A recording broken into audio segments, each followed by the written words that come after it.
남은 한 일에 다니엘 선지자가 가브리엘 천사장을 통하여 하나님의 계획과 또 경륜으로 전달받게 된 이 70일에 관한 비밀 중 남은 한 일에 관해서 한번 살펴보심으로써 우리 또 남은 마지막 우리 종말에 관한 주의 말씀을 깨달아 보기 원합니다. 여러분, 이 남은 한 일에는 전체 70일의 중에서 아직까지도 그 말씀이 이루어지지 아닌 하나의 시기를 말씀해 주고 있는 것이죠. 우리 봉독하신 말씀 24절 한번 넘어가서 보겠습니다. 보시게 되면 이 남은 한 일에는 전체 70일이죠. 일회라고 하는 것은 7이죠. 7. 그러니까 7년도 될 수 있고 7일도 될 수 있고 7달도 될 수 있겠지만 여기서의 일회라고 하는 이 7 숫자가 전체적인 그런 성경과 또 우리의 역사와 함께 연결해서 계산해 보니 정확하게 이 일회라고 하는 개념은 숫자는 7년인 것을 알 수가 있습니다. 그래서 70 곱하기 7 이런 뜻이죠. 그러니까 70 곱하기 7이니까 전체 490년에 관한 7749 490년에 관한 기한을 하나님이 정하셨다 그 말이죠. 무엇을 왜 정하셨나요? 내 백성과, 그러니까 지금 하나님이 다니엘 선지자에게 말씀하니까 이스라엘 백성이겠죠. 또 너의 거룩한 성이라고 하니까 예루살렘이겠죠. 그러니까 이스라엘 사람들 백성과 거룩한 성 예루살렘을 위하여 기한을 490년으로 정하였다라고 말하는 거예요. 이 기한이 지나고 나면 어떻게 됩니까? 허물이 마치고 죄가 끝나고 죄악이 영원히 속하여지고 예수님의 십자가를 통해서, 그죠? 영원한 의, 그러니까 예수님의 의죠. 예수님이 우리 가운데 나타나신 의가 드러나며 이상과 예언이 구약과 또 선지자의 모든 말씀들이 다 응하여지게 되고 또 지극히 거룩한 자가 기름 부음을 받으리라. 그러니까 그리스도, 예수 그리스도 기름 부으심 받은 자가 이제는 나타나시게 된다 그 말씀이죠. 그런데 71회라고 하는 시간은 이방인들을 위하여, 그죠? 이방인의 때로서 하나님께서 정하신 거예요. 왜 정하셨습니까? 정하지 않아 하게 되면 하나님 말씀하셨던 이스라엘 백성과 거룩한 성이 무한하게 고통과 또 비탄 가운데 빠질 수 있기 때문에 하나님은 그것을 원치 않으시는 거죠. 그래서 이방인이 이제 세상을 통치하는데 특별히 하나님의 백성과 관련되고 또 거룩한 성 예루살렘과 이렇게 관련되어서 뭔가 이 땅을 통치하는 그 기간을 하나님께서는 70일이라는 정확한 기한으로 정하신 거예요. 그래서 이게 넘지 못하도록요. 그래서 이게 다 끝나고 나면 이런 하나님의 말씀의 그런 성취가 일어나게 될 것이다 라고 얘기하는 것이죠. 과연 이 70일에는 그러면 어떤 내용으로 구성되어져 있습니까? 그 다음 25절 한번 볼까요? 보시면 너는 깨달아 알지니라 예루살렘을 중건하라는 영이 날 때부터 기름 부음을 받은 자 곧 왕이 일어나기까지, 그러니까 70일이라는 거예요. 7일회와 62일회가 지날 것이요. 자, 예루살렘을 중건하는 영이 날 때는 이제는 느헤미야가 이제는 그 바벨론 포로 시기 중에 이제는 하나님께서 이방 왕을 명령하시고 깨우치셔서 이스라엘 백성에게 귀환할 수 있도록 이제 명령을 내리게 하셨고, 또 한 걸음 더 나가서 성전과 성벽 모든 것을 포함하는 예루살렘 성을 중건하라는 영을 내리게 되는 것이죠. 그럼 그때로부터, 그죠? 느헤미야 때로부터 기름 부음을 받은 자 곧 왕이 일어나기, 그리스도가 왕이로서 이제 호산나 다윗의 자손이요, 이제 구세주이신 메시아가 우리에게 오셨다라고 하면서 이제는 예루살렘 성에 입성을 하게 되겠죠. 그럴 때 이제 겉옷을 벗고, 그리고는 호산나 다윗의 왕, 기름 부으심 받은 자를 환영하는 그런 하나의 사건이 일어나게 되죠. 바로 그때를 얘기하는 것입니다. 그래서 느헤미야 때로부터, 그래서 기름 부음 받은 자 곧 왕이 일어나기까지, 예루살렘 입성일까지 7일에와 62일에가 지날 것이요. 그러면 이 두 개가 합치면 얼마 되죠? 69일에가 되는 거예요. 그죠? 그러니까 예수님 오실 때까지 69일에, 그 말씀했던 71회 중에 69일에가 지나가 버리고 말게 된 것이죠. 물론 다니엘 시절에는 이 일이 아직 이루어지지 않았기 때문에 예언이에요. 도무지 상상할 수 없는 예언이 지금 다니엘에게는 주어졌지만, 그러나 우리는 이 이후의 시대를 살고 있기 때문에 이것이 어떻게 이루어졌는지를 너무나 정확하게 알고 있는 거예요. 그때 곤란한 동안에 성이 중건되지만 여전히 아주 그 상황 자체가 평안하고 좋은 건 아니고 곤란한 중에 있다는 얘기죠. 지금도 마찬가지죠. 지금도 곤란한 중에 있어요. 그죠? 지금도 옆에 있는 그 팔레스타인 그 적국들이 그냥 언제든지 호시탐탐 노리고 있고, 테러가 일어나고 언제든지, 그래서 얼마나 성벽을 높이 쌓고 검문 검색을 철저히 하고 무장한 경찰들, 군인들 온 사방을 돌아다니고 있잖아요. 그게 아주 곤란한 거예요. 아주 평안한 때가 아닙니다. 곤란한 동안이지만 성은 이미 중건되고, 그리고 거리와 해자가 그냥 시장 거리가 막 이루게 된다 그 말이에요. 이 말씀이 그대로 이루어졌죠. 그때 이후로부터 지금까지 이 말씀이 계속 지금 연장되고 있는 거예요. 그러다가 62일의 후에 앞에 앞에 7일에와 또 그 다음 62일에가 지난 후에 그 말이죠. 그죠? 앞에 7일에를 지금 생략해서 말하지만 그걸 합쳐서, 그러니까 전체 69일에가 지나고 나면 기름 부음을 받은 자가 끊어져 없어질 것이며, 예수님이 십자가에 고난당하실 것을 얘기하는 거예요. 그죠? 장차 한 왕의 백성이 와서 그 성읍과 성소를 회파하려니와, 이렇게 로마 장군 디도 장군이 와서, 그 사람이 나중에 네로에 이어서 그 다음 로마의 황제가 되죠. 그러니까 한 왕의 백성이라고 하는데 아주 정확한 표현입니다. 그런데 이 말씀, 이 예언은 로마 장군 디도 장군에게도 그대로 적용되지만, 그러나 그 뒤에 계속 가서 읽어보게 되면, 그 말씀과 연결돼서 보게 되면 이게 로마의 디도 장군을 얘기하는 것이 아니구나 하는 것을 우리가 알 수가 있어요. 그러니까 이중적으로 지금 예언을 하는데 이중적으로 예언을 하고 있는 거예요. 이런 경우가 얼마나 많은지 몰라요. 성경에 보게 되면 이중적으로요. 그래서 이것도 하지만 사실은 이것을 얘기하는 거예요. 앞에 자그마한 산이 보이고 그 뒤에 또 산이 하나 보이는데, 이 산은 더 높아요. 그러니까 앞에 산을 얘기하지만, 그러나 저 뒤에 있는 산과 아울러 똑같은 것을 지금 예언하는 거죠. 그런데 이 산과 이 산의 간격은 그냥 가까이 볼 때는 겹쳐져 보이지만 사실은 굉장히 먼 공간을 가지고 있는 것입니다. 마치 성경 예언이 그와 같아요. 그래서 지금 로마의 디도 장군을 두고 얘기하는 것 같은데, 그런데 사실은 그 로마의 디도 장군은 예표가 돼가지고 그 뒤에 정말로 그보다 더 악랄한 즉 그리스도가 등장할 것을 예언해주고 있는 것이죠. 그래서 그 성읍과 성소를 회파하려지만 로마의 디도 장군이 철저하게 예루살렘을 회파했어요.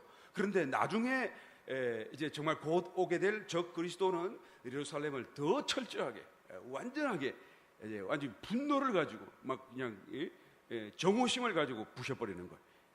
인정사정 없이. 여기는 자기는, 이 디도 장군은 이 성을 또 이 성전을 안 부시고 싶어 했었어요. 너무 멋진 웅장한 건축물이니까 말이죠. 이것을 자기들이 나중에 점령해서 자기들의 요새로 써도 되겠고, 너무 아까운 거예요. 그래서 너무 아꼈는데 어떻게 그냥 그렇게 불이 나버렸고 그냥 타버렸고 철저하게 다 회파되어 버렸지만, 그러나 나중에 오게 될 적 그리스도는 정말로 분노와 미움을 갖고 정오심을 갖고 부시게 될 것이죠. 그의 종말은, 이 그의라고 하는 것은 우리 한국말은 참 이야기할 때는 오해할 때가 많아요. 이 그의 종말은 누구 같아요? 마치 꼭 이 사람 같죠? 그런데 이 거라고 하는 것은 그게 아니고 예루살렘 성읍과 성소, 예루살렘 성을 얘기하는 거예요. 성을. 예루살렘 성은 그 끝이 홍수에 엄몰될 댐 같을 것이며 완전히 다 휩쓸려 없어져 버릴 것입니다. 또 끝까지 전쟁이 그곳에 있을 것이다 그 말이에요. 마지막 때에도 황폐할 것이 작정되어져 있다라고 얘기하는 거예요. 그래서 이 71회 중에서 69일회가 지나갔습니다. 그리고 나머지 한 1회 동안, 그죠? 그가, 여기서 27절이죠. 그가 장차 많은 사람으로 더불어, 누구죠? 적 그리스도겠죠? 그죠? 앞에 나왔던 로마의 디도 장군으로 예표되어졌던 그 적 그리스도가 장차 많은 사람으로 더불어 한 1회 동안의 언약을 굳게 정하겠고, 그렇죠? 69일회가 지나고 남은 한 1회, 이 한 1회가 그때 이제 시작되게 된다라는 것을 말씀해주고 있는 것입니다. 이 한 1회 동안에 언약을 굳게 정하겠고, 우리 한번 도표를 제가 준비를 했는데 성경의 그 연대기 표를 한번 먼저 볼까요?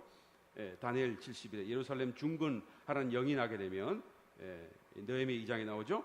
예루살렘이 재건되어지게 되고 중간에 그 다음에 다시 62일의 후에 전체 69일의 후에 어떤 일이 일어납니까? 그리스도가 예루살렘 성에 입성을 하게 되죠. 그래서 71회 중에 69일회가 이로 해서 지나가게 됩니다. 한 1회가 남았죠. 그 다음 한번 볼까요? 우리의 성경적인 연대기로 우리의 인류의 역사를 한번 살펴보시게 되면 이렇게 말할 수가 있죠. 아담 때로부터 아담 이전로는 하나님의 시간 개념을 초월하는 영원한 세계가 있었고요. 그 영원한 세계의 어느 순간에 시간이 시작되었어요. 그래서 하나님의 태초의 천지를 창조하셨고, 그리고 그 이후로 시간이 지난 뒤에 아담을 만드셨어요. 아담이 타락했습니다. 그리고는 2000년이 지나도록 암흑과 절망과 죄 가운데 살게 되죠. 저주 가운데 살게 되죠. 그러다가 아브라함이 부르심을 받게 되죠. BC 2000년 전입니다. 잘못됐네요. 아브라함이 2000년 세월 지난 뒤에 부르심을 받아요. 믿음의 조상이 되죠. 믿음으로 구원 얻게 될 시초가 되는 것입니다. 그 다음에 구원받고 난 뒤에 다시 이제는 2000년이 지난 뒤에 예수님이 오셨어요. 그죠? 그러니까 2000년이 지나고 또 2000년이 지나고 정확한 시점을 통해서 뭔가 세대별로 뭔가 지금 하나님의 역사를 진행하는 것을 볼 수가 있죠. 그리고 예수님이 오기 전까지는 예수님이 오신다, 메시아가 오신다, 너의 믿음을 따라 실제적인 구원을 이루실 주님이 오신다라는 것을 이제는 예언했던 그런 시기라고 할 수가 있겠죠. 그리고 예수님이 말씀 그대로 오셨어요. 그리고는 다시 2000년이 지나서 오늘에 이르게 된 것이죠. 2015년인데 12년이라고 적어놨네요. 자, 그래서 이거 2012년도에 한번 썼던 그런 표이기 때문에 있는 것 같으네요. 예수님께서 2000년 전에 오셔서 교회를 만드셨어요. 교회는 이전까지 없었죠. 교회는 하나의 예표로서 성막도 있었고, 아담과 하와도 교회의 예표였고, 그죠? 이스라엘 백성들도 교회의 예표였습니다만, 교회는 아니에요. 교회는 그리스도의 생명을 따라 모든 지체가 하나의 몸을 이루는 실제적인 살아있는 하나의 존재, 공동체, 유기적인 하나의 몸이 될 때 교회라고 할 수가 있는 것인데, 이 교회는 예수님이 오심으로 비로소 가능하게 된 것이죠. 예수님이 오신 뒤에 고난받으시고 부활하셔서 모든 믿는 자에게 그 생명을 주심으로써 이제는 그 예수님과 함께 연결될 수 있는 그런 하나의 지체를 이룰 수 있는, 머리 대신 예수님 아래 지체될 수 있는 교회가 세워지게 되는 거예요. 이 교회가 2000년을 지속합니다. 그래서 수많은 성도들이 생겨나게 되겠죠. 그리고는 이제는 2000년이 지나고 나면 이 세대같이 또다시 한 어떤 전기가 마련되게 되겠죠. 여기까지 전체 인류의 역사를 다 계산해 보게 되면 2000년, 6000년이 지나가요. 하나님은 6일 동안 일을 하시고 하루를 쉬셨어요. 그러니까 하루가 1000년 같을 때 이 하루 쉬시는 날, 그 1000년의 시간이 남아 있는 것이죠. 이것이 1000년 왕국 시절이 돼요. 그래서 1000년 왕국이 끝나면 모든 인류의 역사가 끝이 나는 거예요. 그리고는 새하늘 새 땅으로 돌입하는 영원한 세계로 다시 이전의 상태로 다시 들어가게 되면서, 그러나 하나님은 교회를 얻으신 것이죠. 그죠? 하나님은 없던 하나님의 몸을 얻게 되신 것이죠. 그러니까 그 몸 안에 하나님은 당신의 거처로서, 진정한 살아있는 성소로서 그 몸을 갖고 다시 영원한 세계로 돌입하게 되는 거예요. 그러니까 이전에는 없었는데 여기는 생겨난 거죠. 할렐루야. 이게 굉장한 것이 교회가, 여러분, 성도가 굉장한 거예요. 하나님이 이 모든 인류 역사를 통해서 사실은 사단이 공격하고 쓰러뜨리고 망하고 잘못된 것 같으나, 알고 보게 되면 하나님이 사람을 창조한 목적이 이루어지게 되고 하나님의 본래적인 계획 그대로 이제는 그것을 갖게 되셔서 영원한 세상으로 돌입하게 되는 것이죠. 이것을 위하여 사람을 지었고 천지를 지었고 사단을 또한 사용하셨고, 하나님은 마침내 하나님의 뜻을 이루시게 되는 것이죠. 이 뒤에 것은 나중에 또 우리가 시간을 내서 살펴보겠습니다만은, 오늘 우리가 살펴보게 될 것은 이 사이에 교회 시대가 끝나는 어느 시점이 다가와요. 그리고 천년왕국이 시작되는 그 시점 사이에 7년이라고 하는 시간이 있습니다. 7년. 7년 환란이라는 말 자체는 조금 쓰기가 조금 주저스럽지만, 그러나 하여튼 이 반을 나누어서 앞에도 환란이고 뒤에도 환란, 대환란이기 때문에 이 말이 전혀 틀렸다고는 할 수 없지요. 여하튼 환란의 기간입니다. 7년 동안은. 그러나 성경이 말하는 환란, 대환란은 이 7년을 다 얘기하는 것이 아니고 앞에 뒤에 부분 3년, 후 3년만을 얘기하는 것이다 라는 것을 다시 말씀드립니다. 그래서 교회 시대가 끝나고 천년왕국이 시작되는 그 사이에 7년이라는 특별한 기간이 있죠. 왜 7년이죠? 이 기간이 어디서 나왔죠? 조금 전에 우리가 봉독했던 다니엘서에서 한 일에, 남아있는 한 일회가 있다라는 거예요. 여러분, 이 한 일회 동안 무슨 사건이 일어납니까? 아까 봉독하신 말씀 다시 본문으로 돌아가 볼게요. 25절, 다니엘서 9장 25절로 돌아보시게 되면 한 일회 동안에 어떻게 하죠? 굳게 언약을 한다. 그죠? 26절 가볼까요? 그래서 62일 후에 기름 부음 받은 자가 끊어져 없어질 것이며, 장차 한 왕의 백성이 와서 다 회파한 뒤에, 그리고 27절 넘어가 볼까요? 그가 장차, 즉 그리스도겠죠? 많은 사람으로 더불어 한 일회 동안에 언약을 굳게 정하겠고, 이 언약은 무슨 언약일까요?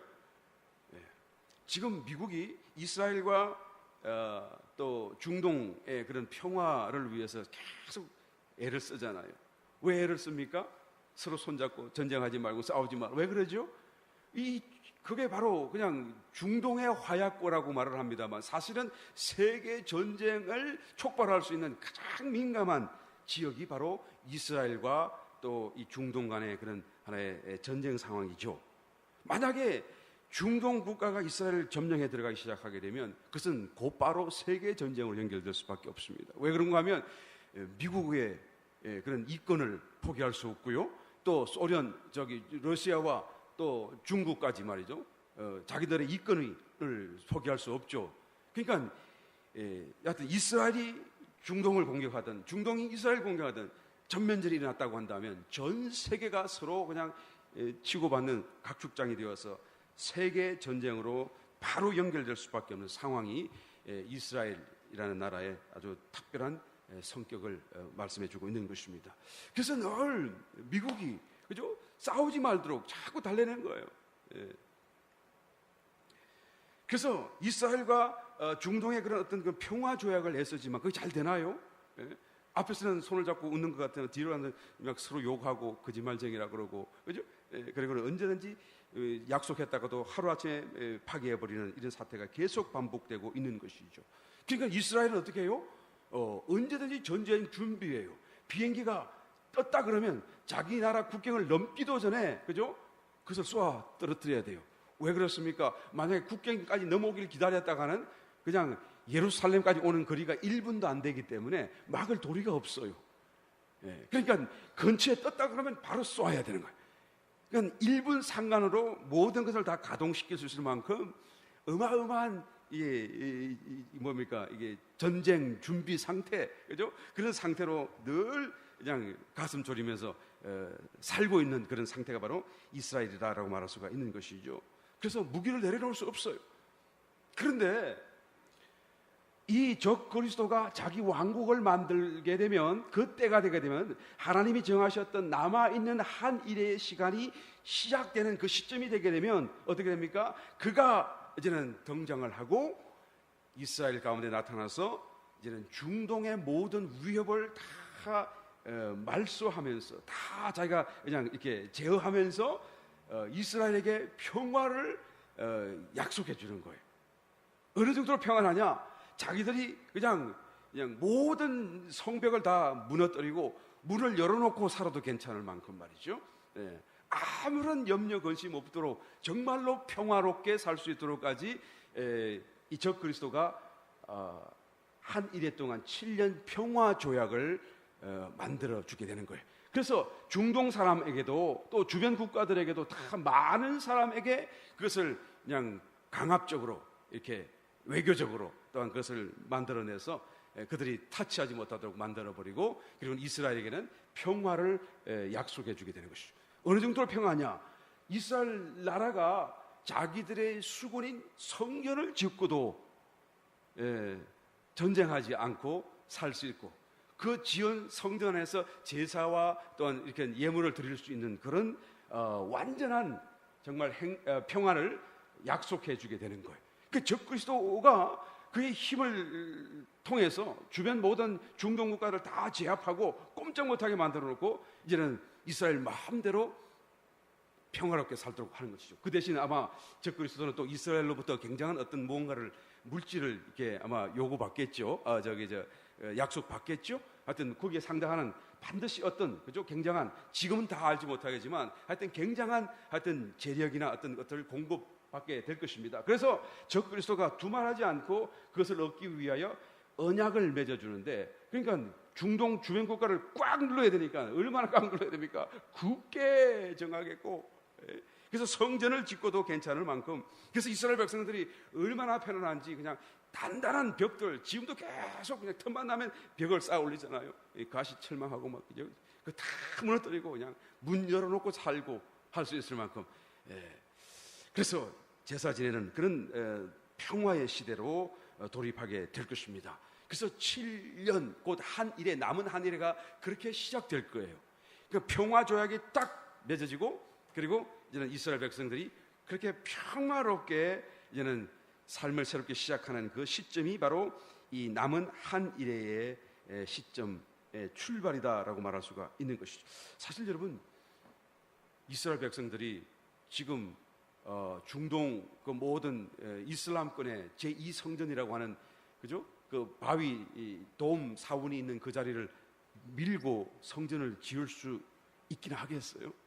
사실 이 불가능한 사건 아니에요. 중동 국가를 어떻게 무시하고, 그것도 종교적인 것은, 그죠? 그것은 맹목적인 것이잖아요. 그냥 죽음을 불사하고 말이죠. 덤벼들 텐데 그거를 누르고 말이에요. 그 자리에 성전을 짓도록까지 언약을 맺어서 그들에게 이것을 보장해 주게 된다라는 것입니다. 그러니까 적 그리스도가 얼마나 막강한 그런 세력을 갖게 될 것인가라는 것을 여기서 우리가 미루어 알 수가 있게 되는 것입니다. 그러다가 어떻게 됩니까? 그러다가 7년이 시작됐어요. 시작되면서 이것을 만약에 여러분들이 신문이나 TV에서 보게 됐다고 한다면, 그러면 여러분들은 지금 휴구를 당한 겁니까? 안 당한 겁니까? 아직 안 당한 거예요. 그러면 지금 오늘부터 하시는 이 말씀을 잘 들으셔야 돼요. 그래서 그가 그 일의 절반에 그죠? 제사와 예물을 금지할 것이며, 그 일의 7년의 가운데, 그죠?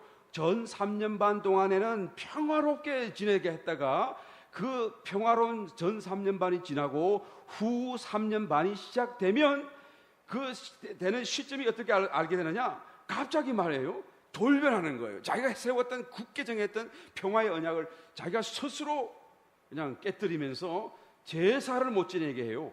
예물을 드리지 못하게 해요. 그리고는 잠푸하여 미운 물건을 뭐죠? 자기를 우상으로 만든 자기의 우상, 그죠? 자기를 이렇게 만드는 우상을 그 지성소 성전 앞에 안에서 세우게 될 것입니다. 그리고 자기가 하나님이라고 그렇게 얘기하게 되겠죠. 이 사건이 언제 일어난다고요? 후 3년 반이 딱 시작하는 그 시점에 이 일이 벌어지게 되는 것이죠. 그러니까 이스라엘 백성들이 얼마나 이때로부터 핍박 속에 빠져들겠습니까? 그죠? 그냥 자기가 하나님이고 자기를 숭배하라고 하면서 이제는 모조리 배반하고 거역하는 자들은 다 쳐서 죽일 텐데요. 엄청난 핍박이 이때로부터 몰아치게 될 것이다 라는 것을 알 수가 있는 것입니다. 예수님께서 이 사태를 두고 마태복음 24장 볼까요? 말씀하셨습니다. 마태복음 24장 15절에서 이렇게 말씀하셨어요. 좀 빨리빨리 안 넘어갑니까? 예. 그러므로 너희가 선지자 15절. 그러므로 너희가 선지자 다니엘의 말한 바 멸망에 가정한 것이 거룩한 곳에 선 것을 보거든. 아시겠죠? 이 무슨 말씀인지, 그죠? 예수님이 하신 말씀이에요. 다니엘에게 주었던 그 말씀을 다시 리마인드 하시면서, 그래서 우상, 그 적그리스도의 우상이 지성소에 선 것을 보거든. 그럼 무슨 말씀이죠? 후 3년 반이 시작되거든, 그 말이죠. 그때의 유대에 있는 자들은 산으로 도망하라. 유대 광야에 있는 사람이에요. 광야거든요. 광야에 있는 사람들은 산으로 도망해라. 지붕 위에 있는 자는 집 안에 있는 물건을 가지러 내려가지 말로. 이 무슨 말이죠? 굉장히 급한데, 그런데 어떤 사람이 물건을 가지러 내려갈까요? 주님은 가지 말라 그러는데 물건에 집착하는 사람이겠죠. 어떤 보석을 집에 두고 있고 값진 어떤 물건을 집에 두고 있기 때문에 아무리 급해도 그거 나 챙겨가야 되겠다. 그리고 뛰어내려가게 된다는 얘기죠. 그런데 이 문제는, 이 시간도 물론 급하지만, 급박한 시간이겠지만, 문제는 지금 그 시간이기 이전에 그 마음속에 세상과 물질에 집착하고 있는 그 집착을 버리지 못한 사람들은 결코 여기서 도망하는, 피난하지 못하게 될 것이다라는 것을 말해주고 있어요. 밭에 있는 자는 겉옷을 가질러 뒤로 돌이키지 말지어다. 별것도 아닌 걸 가지고 말이에요. 이거 가지고 가다가 그냥 죽게 된다 그 말이에요. 아니면 굉장한 고난 속에 빠지게 된다 말이에요. 그날에는 아이벤 자들과 젖먹이는 자들에게 화가 있으리로다. 너희의 도망하는 일이 겨울에나 안식에 되지 않도록 기도하라. 그러니까 도망하는 거예요. 이날에 도망하는 일이 바로 이날에 일어나는 것이죠. 언제요? 후 3년 반 시작 지점에서요.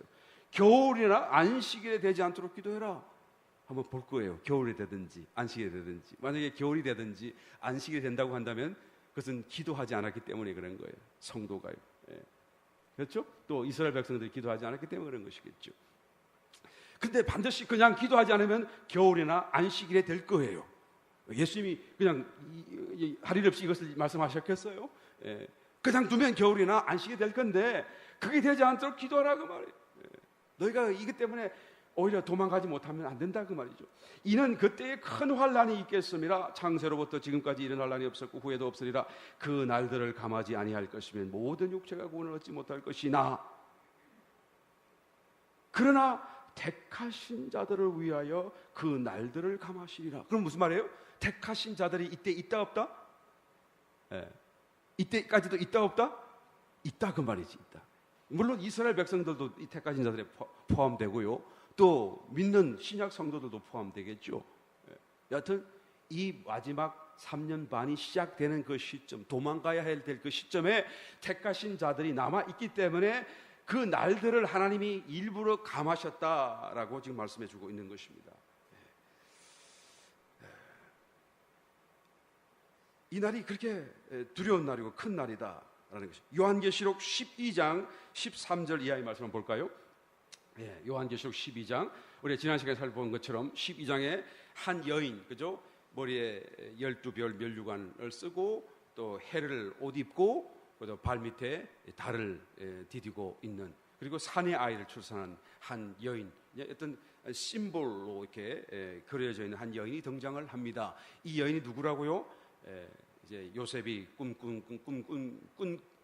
가운데 아버지 해, 어머니 달, 그리고 11별 형제들, 그래서 자기까지 하면 12개 별이 되겠죠. 그러니까 이 지상에 있는 모든 하나님의 백성들을 총칭적으로 대표하고 표현하는 그것이 바로 해, 달, 별 12별이었는데 바로 그것을 이 여인이 입고 옷 입고 있다라고 얘기하는 것이죠. 그러니까 이 여인은 무엇을 상징하죠? 동일한 맥락 속에서 이 지상에 있는 또 이제까지 있어 왔던 모든 하나님의 백성들을 총칭적으로 예표하고 있는 것이죠. 그런데 그 총칭적인 하나님의 백성들 중에서 산의 아이가 나왔어요. 이 산의 아이도 그 백성에 포함되겠지만 그러나 산의 아이가 출생했다는 것은 그 하나님의 백성들 중에서도 아주 힘있고 건장한, 그죠? 그래서 맨 차일드. 그래서 맨 차일드가 어떻게 되죠? 출산하자마자 어떻게 되죠? 하늘 보좌로 올라가요. 올라갔더니 어떤 일이 일어났죠? 그는 이게 철장의 권세를 갖고 만국을 다스릴 아이라라고 그랬는데, 그래서 올라가자마자 어떤 일이 됐죠? 하늘나라에서 싸우던 사단이 땅으로 내어 쫓겨요. 왜 내어 쫓깁니까? 이 산의 아이가 올라가니까요. 싸운단 말이에요. 이기는 자란 말이에요. 그러니까 그냥 그때에 그가 내어 쫓겨서 이기지 못하고 내어 쫓겨서, 물론 미가엘 천사장과 같이 싸웁니다만, 그러나 이 산의 아이가 올라가기 때문에 쫓겨나는 거예요. 미가엘 천사장과만 싸우고 있다가 이제는 그 싸움이 끝날 수가 없는 거 아니겠어요? 그런데 여하튼 교회의 하나님의 백성들 중에서 아주 싸움을 싸우는 전사로서 이기는 자의 산의 아이가 올라가니까, 그러니까 내가 쫓기니까 이 사단이 엄청난 그냥 불붙는 분노를 가지고 내려오는 거예요. 자기의 때가 얼마 남았지 않다는 것을 알게 된 것이죠. 그래서 이제는 이 원수를 어디다 갚아야 되죠? 그 여자, 그 사내 아이를 낳은 여자, 그게 하나님의 백성들, 그죠? 신약 성도, 뭐 그다음에 뭐예요? 당시에 남아 있는 유대인들, 선민들까지 다 포함해서, 그죠? 그냥 그 하나님을 따르는 하나님께 속한 백성들에게 원수를 갚아야겠다는 이 분노를 거기다 쏟으려 그러는 거예요. 그때가 언제라고요? 바로 이 한 일에, 남은 한 일에 딱 중간이죠. 중간에 내려오는 거예요. 그래서 아까 말씀드렸듯이 한일의 평화 조약을 적글서가 땅에서 살다가, 적글서는 사람이라고 그랬죠? 사단이 아닙니다. 사단은 영이에요. 영이 위에 있다가 쫓겨내려왔어. 자기는 평화 조약을 따라서 교묘하게 속이고 교묘하게 자기 나라를 만들어가고 있다가 갑자기 돌변했어요. 갑자기 본색을 다 드러내는 악마가 되었어요. 왜 그렇게 됐죠? 하늘로부터 사단이 내려오니까 말이에요. 그의 영 안에 뛰어들어가지고 그를 사로잡고 이 분노 가운데서 하나님의 백성을 공격하기 시작하게 되는 것입니다. 그래서 갑자기 저런 사건이 벌어집니다. 내가 나를 믿으라, 나를 섬기라. 그냥 여호와 성전을 다 무너뜨려버리고 그 위에 자기의 우상을 세우게 되는 것을 보게 되는 것입니다. 그래서 그 일의 절반의 제사와 예물을 금지하고 나오게 되는데, 이 어떤 사건이 벌어지죠? 그 여자를, 그러니까 땅으로 내어 쫓긴 것을 보고 남자를 낳은 여자를 핍박하는지라. 그 여자가 어떻게 하죠? 도망가야 되겠죠. 큰 독수리의 두 날개를 받아 광야, 자기 곳으로 날아가. 이 광야는 하나님이 예비하신 곳이죠. 하나님의 예비해 놓으신 곳이에요. 그 광야 자기 곳으로 날아가 거기서 그 뱀의 낯을 피하여 한때, 두때, 반때, 3년 반을, 그죠? 3년 반을 양육받음에. 그러니까 보호받아요, 하나님 안에서. 아멘. 할렐루야. 그 환난 후 3년 반에 그 어떤 그 핍박과 또 하나님의 어마어마한 환난 속에도 그들은 여전히 보호를 받고 양육을 받게 되는 것이다라는 거예요. 여자의 뒤에서 뱀이 그 입으로 물을 강같이 토하여 여자를 물에 떠내려가게 하려 할 때 어떻게 되죠? 그다음 땅이 여자를 도와 그 입을 벌려 용의 입에서 토한 강물을 삼키니 그 지진이 나겠죠. 뭐 그래가지고 강물이 다 삼켜져 버리고 그 여자에게 도저히 해를 끼치지 못하겠죠. 용이 여자에게 분노하여 돌아가서 도저히 안 되겠다. 그래서 돌아가는 겁니다. 그래서 돌아가면 어떻게 합니까? 그 여자의 남은 자손 누가 남아 있죠? 그 여자의 이 자손, 남은 자손 누가 남아 있어요? 아까 도망할 때 도망하지 못했던 사람들이죠. 왜 도망 못했죠? 그냥 그 돛 가지려고 말이에요. 그 집안에 있는 그 물건 때문에 말이에요. 그 예수님께서 말이죠. 누가복음에 보게 되면 21장, 누가복음 몇 장이죠?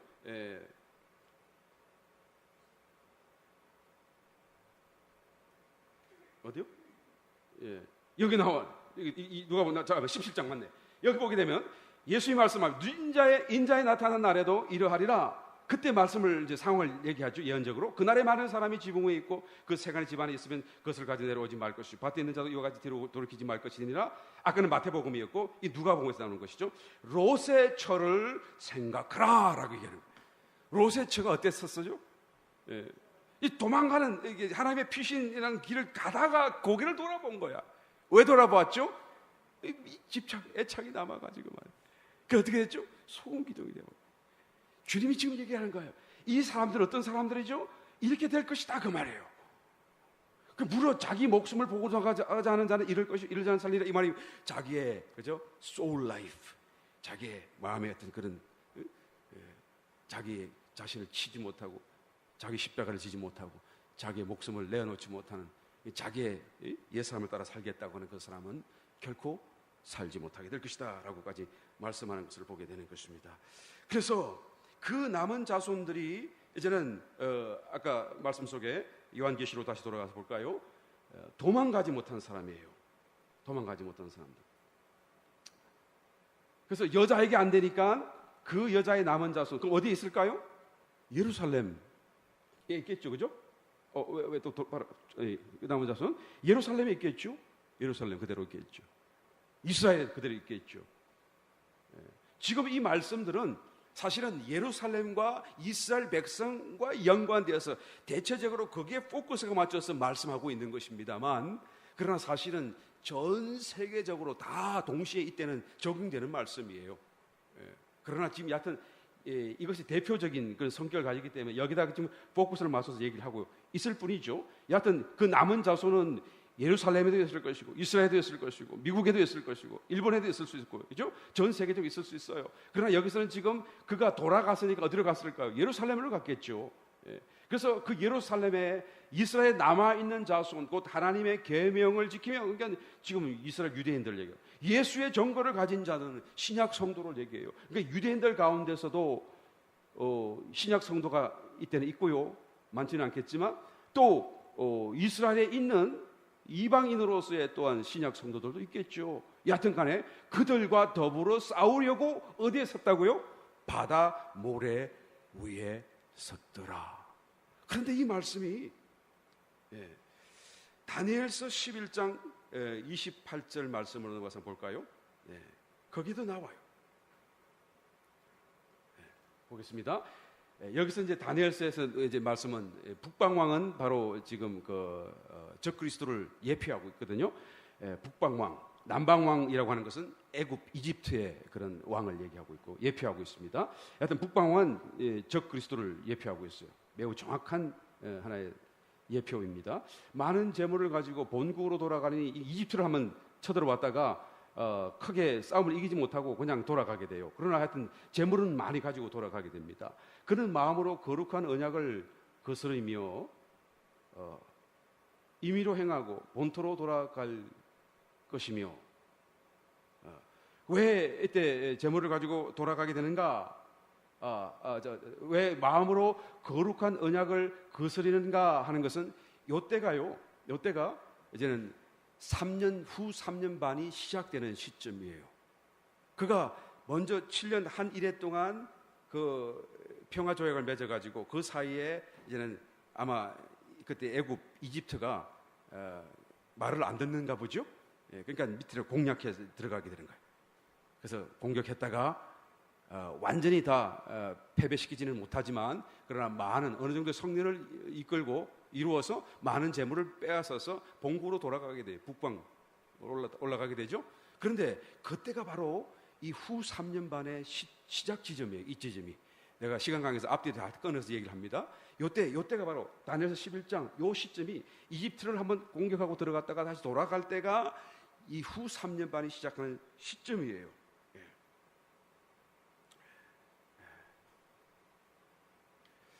그런데 왜 갑자기 거룩한 언약을 거스리고, 우리 옛날 성경 번역, 이 번역이 조금 새 성경인데 옛날 번역은 한한다, 탓한다, 컴플레인하고 아주 한스럽게 생각나는 그런 단어를 쓰고 있는데요.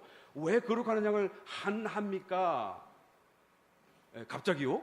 자기가 평화조약 맺고 이스라엘 자꾸 좋게 하다가 갑자기 왜 이렇게 마음이 바뀌어집니까? 하늘로부터 사단이 영으로서 떨어져서 그 속에 들어왔기 때문에요.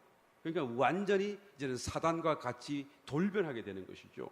그리고는 임의로 그 안에 들어가서 얼마나 횡포를 부리고 파괴하고 부서뜨릴지 모르는 거예요. 그걸 다 항하고 다시 본토로 돌아가게 된다라는 것이죠. 작정된 기한에 그가 다시 나와서 남방에 이를 것이나 이분이 그 전반 못하리니 이는 기띔의 배들이 이르러 그를 칠 것임이라. 그가 낙심하고 돌아가며 여기 나오네요. 내가 말씀 잘못했어요. 거룩한 언약을 한하고, 그죠? 예. 그래서 이 거룩한 언약을 한하고 임의로 행하는데 자기가 전쟁에서 마음대로 이기지 못했어요. 이 기띔의 배들이 갑자기 나타나가지고 자기를 방해했다 그 말이에요. 그러니까 낙심이 되면서 돌아가는데 사실은 이 전쟁에 패배한 것 같으나 위에 영적 전쟁으로 사단이 떨어져서 그 속에 들어왔기 때문에 이제는 굉장한 파괴자가 되어서 돌변해서 이제는 이스라엘을 부셔뜨리기 시작하고 이제는 하나님 믿는 신앙을 깨트리면서 그것을 이렇게 모독하기 시작하는 것이죠. 그래서 거룩한 언약을 배반하는 자를 오히려 중히 여기고 높여주고, 그죠?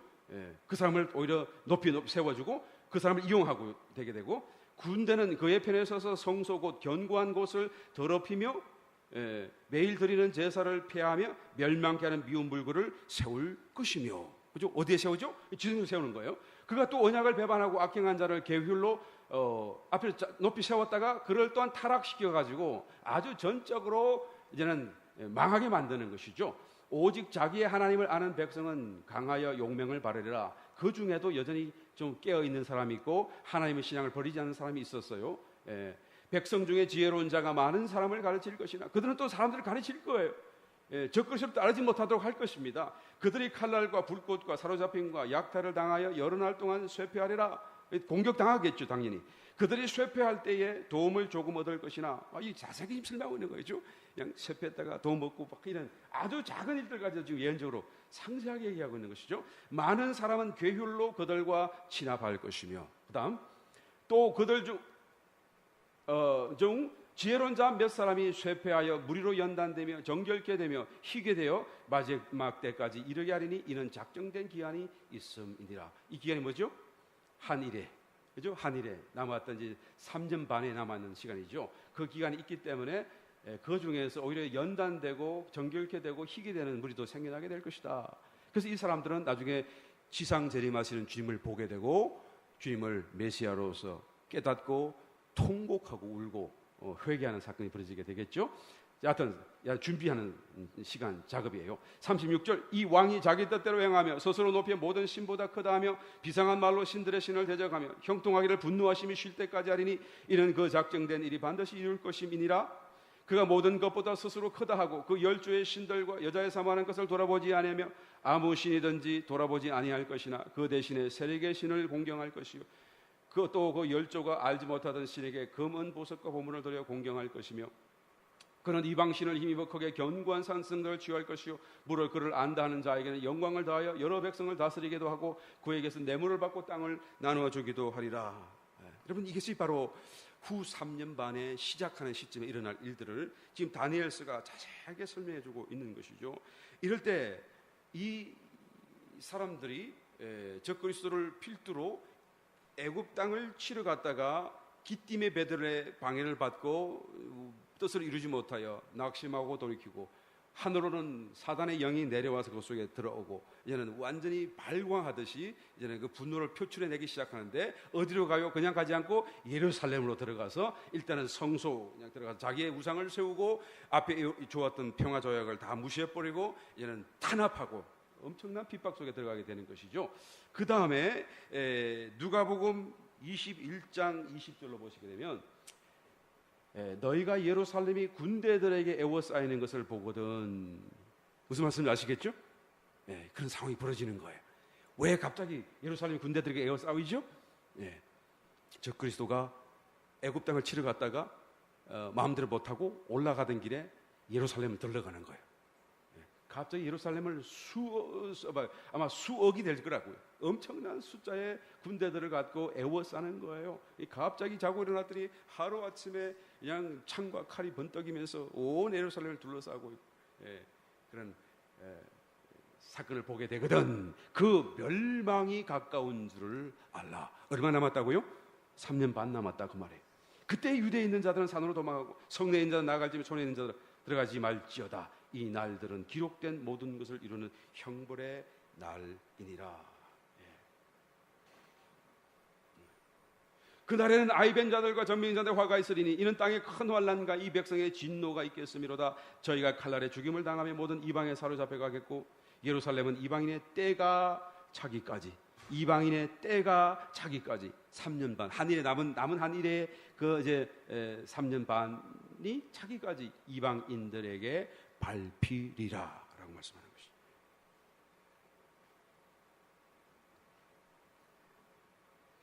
그 다음에 다니엘서 넘어가서 보겠습니다. 성경만 우리가 읽어도 지금은 자세하게 이때 상황을 우리가 그대로 이해할 수 있어요. 우리의 상상력을 보탤 필요가 없어요. 보시면 이제 아까 읽었던 데 다니엘서 11장 말씀과 연결되어서 40절로 넘어가 보겠습니다. 이때부터는 또 그 후 3년 반의 마지막 부분이에요. 그죠? 한일의 중간의 시작 지점을 지나서 이제는 그것이 한일의 끝부분에 이르게 되면 어떤 일이 일어납니까? 마지막 때에 남방왕이 그를 찌르리니 그 애굽 땅에서 왕이 이제는 다시 반격하게 되겠죠. 북방왕이 적 그리스도가 병거와 마병과 많은 배로 회리바람처럼 그에게로 마주와서 그 여러 나라에 들어가며 물이 넘침같이 지나갈 것이요. 그러니까 상대가 안 되는 싸움이다는 얘기죠. 그래서 적 그리스도가 완전하게 그것을 정복해 들어가게 될 것입니다.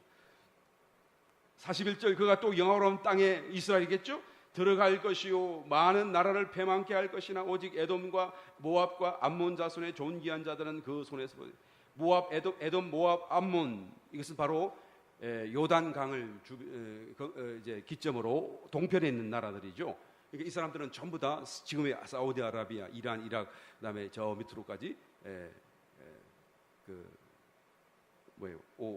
오만 같은 그런 나라들이죠. 이런 나라들은 뭐 엄청난 석유 부국이잖아요. 이게 돈이 있으니까 말이죠. 이 사람들은 건드리지 않아요. 아까 세리게 신을 공경한다고 그랬는데 이 사람들만큼은 건드리지 않아요. 오히려 협조를 받게 되겠죠. 그다음 그가 열국의 손을 펴리니 애굽 땅도 면치 못 애굽 망하게 되기 이 적그리스도의 손에 망하게 될 것이고 그가 권세로 애굽의 금, 은 모든 보물을 잡을 것이요 리비아 사람, 구스 사람이 그의 시종이 되리라. 우리 한번 지도를 준비했는데 지도 한번 보여주시겠습니까? 보시게 되면 여기가 이스라엘이에요. 이스라엘. 여기가 이집트잖아요. 이집트. 이스라엘. 여기가 이집트. 여기가 아프리카 대륙이거든요. 이 지도가 너무 좀 찌그러들어가지고 여러분 보실지 모르겠습니다만 여기가 지중해고요. 여기가 이스라엘. 여기가 시나이 반도. 여기가 이집트. 그러니까 여기 북방어 여기 있다가 지금 내려와서 이렇게 갔다가 올라갔다가 예루살렘 지나가는 얘기죠. 결국에는 여기 리비아, 여기 구스, 에티오피아 이런 데까지 여기까지 이집트라고 되어 있네요. 이렇게 되어 있네요. 이집트가 이렇게 많이 찌그러져 있네요. 여러분 이해해 주시고 봐주시기 바랍니다. 밑에가 이티오피아. 그래서 여기가 리비아. 그러니까 이 지중해에 있는 나라들을 지금 다 점령하는 거예요. 여기까지 사우디아라비아 여기 돌아가면서 이렇게. 위에 유럽까지 지중해를 중심으로 적그리스도 왕국이 형성되게 될 것입니다. 그래서 이 나라들은 자기의 시녀 국가가 되게 되는 것이죠. 막강한. 그래서 이 전쟁을 승리하고 올라가려고 하는데 어떻게 됩니까? 아까 다시 본문 말씀으로 돌아가 다니엘서 11장. 어떻게 됩니까? 그러나 동북에서부터 소문이 이르러 그로 번민케 한다. 갑자기 전쟁을 크게 지금 이기고 있는데 소문이 뉴스가 들려오기를 뭐라 그런가 하면 뭔가 지금 다른 엄청난 군대가 당신 나라 본국을 쳐들어오고 있습니다 라는 그런 뉴스를 정보를 접하게 되죠. 그러니까 번민되어 가지고 어떻게 하죠?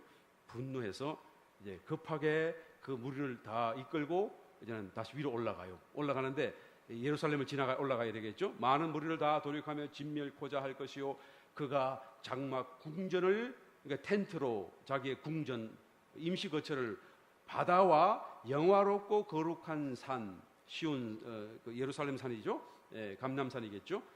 사이에 베풀 것이나 자기의 장막 궁전을 어디다 짓는다고요? 바다와 예루살렘 사이에 든다. 이 바다라고 하는 것은 지중해가 아니고 성경이 말하는 바다는 구약이 말하는 바다는 이스라엘 백성이 말하는 바다는 늘 사해 바다죠. 바다. 그 바다를 바다라고 그래요. 그러니까 사해 바다와 예루살렘 중간 그 사이에 자기의 장막 궁전을 임시로 짓는다는 거예요. 지금 올라가는 길에. 예. 아까 우리 요한계시록 12장에서 뭐라 그랬죠? 남은 자손을 찾아서 싸우러 하기 위해서 어떻게 한다고 그랬죠? 그가 바다 모래 위에 섰더라. 그래요. 그래서 여러분 지도를 보시게 되면, 지도가 좀 허리태 정확히 안 나옵니다만, 지도를 보시게 되면 그 사해 바다와 예루살렘 그 중간에 가 보면, 이 지도가 너무 작아서 안 보이거든요. 사해 바다와 그 예루살렘 중간에 보게 되면 다 모래 같은 그런 황량한 땅이에요. 그러니까 자기가 그 어마어마한 군대를 주둔시킬 수 있는 장막 텐트를 지을 수 있는 공간이 되고요. 정확한 성경이 지금 예언하는 거예요. 위치를 얘기하는 거예요. 정확하게 구약과 신약의 때가 일치되는 것을 여러분 보시고 있죠. 우리의 상상을 더 보탤 필요도 없습니다. 성경이 다 설명하고 있는 것을 보게 되는 것을 우리 말할 수가 있는 것입니다. 이와 같이 이 남은 한일회가 진행될 거예요. 시간이 조금 지났는데요. 한 5분만 더 하고 마치겠습니다. 요한계시록 20장 우리 4절부터 한번 말씀을 찾아보겠습니다. 그래서 이 한일회 동안에 이제는 휴거될 사람 휴거되고요. 예수님이 지상 재림하기 전에 다 이제 정리가 되는데 과연 누가 휴거되는가? 언제 휴거되는가? 우리가 지난 시간에 대략 살적으로 살펴봤습니다만 여기에 또한 결론적으로 기록하고 있습니다. 또 내가 보좌들을 보니 지금 천년 왕국이 이제 막 시작되기 바로 직전이에요. 그러니까 예수님이 7년 그 아까 한일회를 마치고 지상 재림해가지고 이제는 적그리스도와 거짓 선지자를 잡아다가 영원한 불에 던져놓고 사단은 결박해서 무적에게 집어넣고 그리고 땅을 다 이제 정리하시면서 이제는 곧 천년왕국에 돌입하기 바로 직전이죠. 바로 그 사이에 이 말씀이 기록되어 있습니다. 내가 보니 보좌들이 있고 거기 앉은 자들이 있더라. 한 반열의 사람들이요, 한 반열에 예수님과 같이 오는데요, 한 반열의 사람들이 보좌에 앉아 있는 사람들이 있고 그들은 심판하는 권세를 받았더라. 그러게. 또 내가 보니 이게 또 다른 두 번째 반열이 있어요. 이 사람들은 예수의 증거와 하나님의 말씀을 인하여 순교당한 영혼들이죠. 순교자들이에요. 그죠? 또 세 번째 반열이 있죠. 짐승과 그의 우상에 경배하지도 아니하고, 그러니까 그 환난 기간 속에서 그죠? 그냥 짐승과 우상 숭배하지 아니하고 표 받지 않고 이마에 손에 표를 받지도 아니한 자들이 살아서 죽어서 순교해서 살 수도 있고 순기면 순교자로 들어가겠고 살았다고 하면 살아서 하여튼 표 받지 않고 살아서 들림 받으면 살아서 하여튼 들림 받고 이 세 번째 반열의 사람들이 있어요. 그러니까 세 반열의 사람들이 그리스도로 더불어 1000년 동안 왕 노릇하니 한번 볼까요? 예. 그 나머지 죽은 자들은 그 1000년이 차기까지 살지 못하더라. 이는 첫째 부활이라. 이 첫째 부활에 참여한 자들은 복이 있고 거룩하도다. 둘째 사망이 그들을 다스린 권세가 없고 도리어 그들이 하나님과 그리스도의 제사장이 되어 1000년 동안 그리스도로 더불어 왕노릇하리로다. 그러니까 첫째 부활에 참여하는 사람들이 결국 휴거받는 사람들이에요. 그 나머지는 1000년이 차기까지 하나님이 정하신 그곳에서 더 씻음받고 또 깨끗한 그런 정결케 되는 그런 과정을 지나게 되겠죠. 앞으로 다시 돌아가서 보겠습니다. 앞으로 이 세 반열의 사람들이 어떤 사람들입니까? 첫 번째 반열, 먼저 보좌들이 있고 거기 앉은 자들이 있고 심판한 권세를 받았는데 그 상당히 많은 사람들일 거예요. 자세하게 설명하지 않습니다만 이 반열, 첫 번째 반열에 속한 사람들은 어떤 사람들이죠? 슬기로운 처녀들도 포함될 수 있겠고 예복 준비한 사람들이라고도 할 수 있겠고 또 모나를 받고 남겨서 칭찬받는 사람, 달란트를 받고 또한 칭찬받는 5달란트, 2달란트 남긴 자들이라고 할 수 있겠고 14만 4천도 여기에 포함되겠고요. 처음 이건 열매로 쓰죠. 여하튼 이 다른 모든 사람들이 여기에 포함될 것입니다. 그 다음에 순교자들은 순교자들, 그동안 있었던 순교자들이고 세 번째 사람들은 이 환난 기간을 통과하면서 결코 적그리스도에게 굴복당하지 않고 살아서 또 죽어서 주님 앞에 서게 되는 사람들이다라고 말을 할 수 있겠죠. 이 사람들이 바로 첫 번째 부활에 포함되고 또 이제 휴거의 그룹에 들어가게 되겠죠. 그런데 이 마지막 세 번째 반열 속에는 14만 4천 외에 나중에 익은 대다수의 열매들 있죠. 지상에 살아있으면서도 대다수의 열매들은 여전히 살아있어요. 그러니까 14만 4천은 처음 읽었기 때문에 빨리 올라갔고, 나머지 대략의 사람들은 환란을 통과하면서 아까도 말했듯이 남은 자손들, 여자의 남은 자손들로서 이제 마지막 때까지 이제 남아 있다가 결국에는 그 3년 반 동안 얼마나 뜨겁게 신앙생활을 하겠어요, 그죠? 그냥 죽기 살기를 안 하겠어요. 그러니까 짧은 시간이지만 그들은 빨리 읽어서 이제는 준비된 자가 될 것입니다. 그래서 그들도 이 부류 속에 함께 포함되어지게 되겠죠. 그래서 나중 이건 열매로서 올라가게 될 것입니다.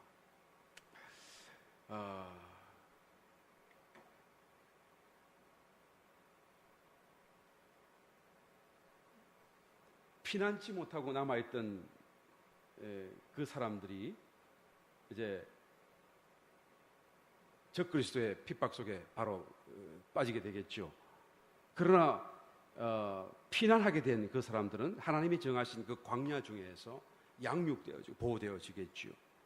그러니까 환난길을 통과한다고 해서 결코 모두가 다 그냥 하나같이 그런 어떤 엄청난 고통 속에 빠질 것은 아니다라는 것을 우리가 엿볼 수가 있고요. 그 속에도 여전히 하나님의 보호하심이 있고 하나님의 양육하심이 있다. 물론 지금 여기서 말씀하는 건 대부분 다 이스라엘 사람들이고 예루살렘에 있던 사람들이고 그런 사람들이겠지만, 그러나 전 세계적으로 동일한 상황일 것입니다. 하나님께서 함께 그들을 보호해주고, 적그리스도의 왕국은 지중해를 중심으로 대략적으로 활동하기 때문에 미국이라든가 저기 뭐 일본이나 한국이라든가 이런 넓은 지역에서는 직접적인 영향권은 아니겠죠. 그러나 여전히 그 때가 되게 되면 이방인의 때이기 때문에 모든 민족이 예수 이름을 정오하고 예수 이름 믿는 사람들을 다 배반하고 그들을 미워하기 때문에 자기가 비록 지중해 지역에 유럽 지역에 살지 않는다고 해도 여전히 큰 고통 속에서 그런 그때를 지날 수밖에 없겠습니다.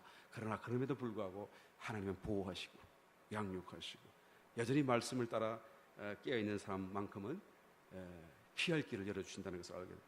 그러나 집착해서 피하지 못했던 그 남은 자수는 아마 더 직접적인 고통 속에서 신앙생활을 해야 되겠죠. 그러나 그들도 여전히 이제는 주님을 이제는 정확하게 알았기 때문에 결코 죽지 않고 또 살아서 표를 받지 않고 힘세게 경배하지 않고 승리하는 삶을 살다가 휴거할 때 같이 마지막에 같이 올라가게 될 것입니다. 저와 여러분들이 사는 때를 정말 행복한 때고 축복의 때라는 것을 다시 한번 말씀을 드립니다. 우리는 조금만 더 애를 쓰고 조금만 더 우리가 세상에 집착을 놓아버린다고 한다면 우리는 얼마든지 언제든지 이기는 자가 되고 준비된 자가 되어서 예복을 가진 자, 또 슬기로운 처녀들, 또 달란트를 남긴 자들과 같은 그런 삶의 모습을 따라 주님이 부르시는 그날에 높이 들림받고 승리하는 그런 놀라운 축복이 될 줄 믿습니다. 저와 여러분 다시 한번 말씀을 통하여 우리의 삶을 새롭게 다짐할 수 있는 귀한 은혜가 되시기를 예수 이름으로 축원드립니다.